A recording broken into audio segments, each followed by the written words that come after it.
En esta presentación exploraremos la fascinante metamorfosis del régimen de Franco. Descubriremos cómo una dictadura que comenzó como un paria fascista, aislada internacionalmente, logró sobrevivir y transformarse hasta convertirse en un aliado clave de Estados Unidos, culminando en una extraordinaria pervivencia de 36 años. El régimen de Franco se fundamentó en sólidos pilares ideológicos. Entre ellos destacaba un autoritarismo militar, una fuerte presencia del catolicismo tradicional, un antiliberalismo y antisocialismo férreo, así como un conservadurismo que defendía el orden social. El nacionalcatolicismo fusionó la extrema derecha con la Iglesia, y la influencia fascista aportó la estética y las estructuras de control social. La imagen a la derecha muestra una procesión, reflejo de este nacionalcatolicismo. Para asegurar su supervivencia, Franco fue un hábil árbitro entre las 4 grandes familias políticas que lo sostenían. Estas facciones, unidas por su rechazo a la Segunda República, incluían a los falangistas, defensores del fascismo español, los católicos, que protegían los intereses de la Iglesia, los carlistas, con su propia visión tradicionalista del trono, y los monárquicos borbónicos, que buscaban la restauración de la monarquía dinástica. Franco otorgaba o quitaba poder según sus conveniencias. Tras la Guerra Civil y su alineamiento con las potencias del Eje, España sufrió un doble castigo: el aislamiento internacional y un desastre económico interno, conocido como los Años del Hambre. El apoyo a la Alemania nazi y el envío de la División Azul convirtieron a España en un paria internacional. Internamente, la autarquía impuso una política económica de inspiración fascista, que eliminó las importaciones, resultando en un colapso económico, racionamiento y un floreciente mercado negro. El nivel de vida de los felices años 20 no se recuperaría hasta 1955. En las duras condiciones de la posguerra, la oposición al régimen, aunque fragmentada, sentó las bases de una resistencia persistente. Existía el gobierno republicano en el exilio, la guerrilla o maquis, formada por excombatientes de la guerra civil. También una oposición clandestina interna, organizada en torno a sindicatos y universidades, principalmente por comunistas y anarquistas. Finalmente, la oposición monárquica, liderada por Juan de Borbón, quien en 1945 se postuló para una monarquía constitucional. El fracaso de la autarquía y el nuevo escenario global transformaron el destino del régimen. La Guerra Fría salvó a Franco. Para Estados Unidos y sus aliados, el pasado fascista de Franco se volvió menos importante que su valor como un firme aliado anticomunista.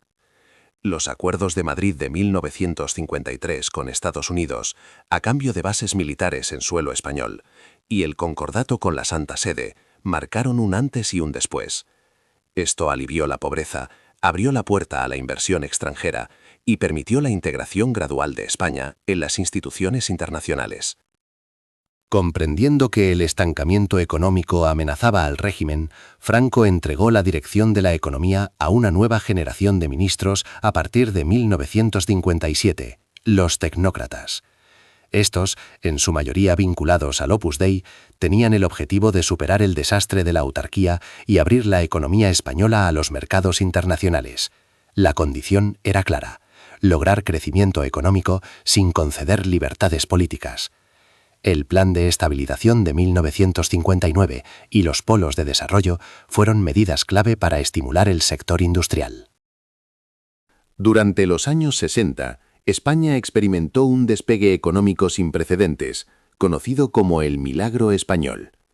Este fue impulsado por 3 motores principales. En primer lugar, la emigración masiva de españoles a países europeos, cuyas remesas inyectaron enormes cantidades de divisas. En segundo lugar, el turismo se disparó, convirtiendo a España en un destino preferido para millones de europeos. Y en tercer lugar, la inversión extranjera, atraída por el favorable contexto internacional y los bajos costes laborales, modernizó la industria española. Este gráfico ilustra la dramática trayectoria económica de España a lo largo del siglo XX. Vemos cómo el PIB per cápita cayó drásticamente con la Guerra Civil y se mantuvo estancado durante la larga noche de la autarquía. Sin embargo, A partir de 1957, con la apertura y el inicio del milagro económico, el crecimiento se disparó, superando incluso el impacto de la crisis del petróleo de 1973, mostrando una recuperación y modernización significativas. La apertura económica del régimen tuvo una consecuencia inesperada: la creación de una nueva sociedad que demandaba libertades que la dictadura no podía conceder. El contacto con Europa, la modernización del país con una nueva clase media y una clase obrera industrial, y el desarrollo económico generaron una demanda creciente de apertura política. Así, la misma fórmula que permitió la supervivencia económica del franquismo, es decir, la apertura, fue la que, paradójicamente, provocó su obsolescencia política, al generar una tensión irresoluble. Las tímidas reformas del régimen no convencieron a nadie, y la oposición se reorganizó y creció, fortaleciéndose y diversificándose. El mosaico de la oposición incluía la oposición clandestina con el Partido Comunista de España y el PSOE, y la oposición nacionalista en Cataluña y el País Vasco. También hubo una creciente radicalización y terrorismo, con el surgimiento de ETA en 1959 y el Grapo. Finalmente, una oposición tolerada, con sectores católicos que aprovecharon la permisividad para organizarse, influenciados por la democracia cristiana.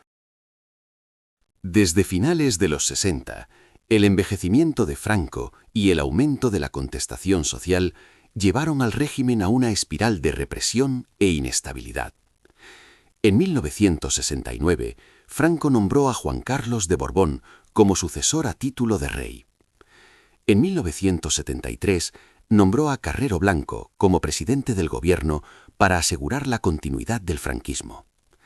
Sin embargo, en diciembre de 1973, ETA asesinó a Carrero Blanco en un atentado en Madrid, decapitó el futuro del régimen. La crisis del petróleo de 1973 también golpeó la economía, aumentando las tensiones sociales y el malestar obrero. El 20 de noviembre de 1975, en medio de una profunda crisis política y social, Francisco Franco murió. 2 días después, Juan Carlos I fue proclamado rey de España, tal como el dictador había dispuesto. Este evento marcó el fin de una era. La dictadura concluía como la más larga de la historia de España, un periodo que comenzó con un trágico retroceso económico y terminó con uno de los crecimientos más rápidos. En 1975, la sociedad y la economía españolas eran irreconocibles comparadas con las de 1936, pero las libertades políticas habían sido suprimidas y quedaban grandes heridas por cicatrizar. El fin de la dictadura no dio paso a una nueva revolución, sino a un proceso sin precedentes, la transición. Contra todo pronóstico, el rey Juan Carlos I no mantuvo el régimen y se emprendió una democratización pacífica impulsada desde dentro de las propias estructuras del régimen. La clase política, tanto del régimen como de la oposición, demostró un alto sentido de Estado. Entre 1975 y 1978, España logró restablecer un Estado de Derecho, constitucional y democrático, que perdura hasta hoy.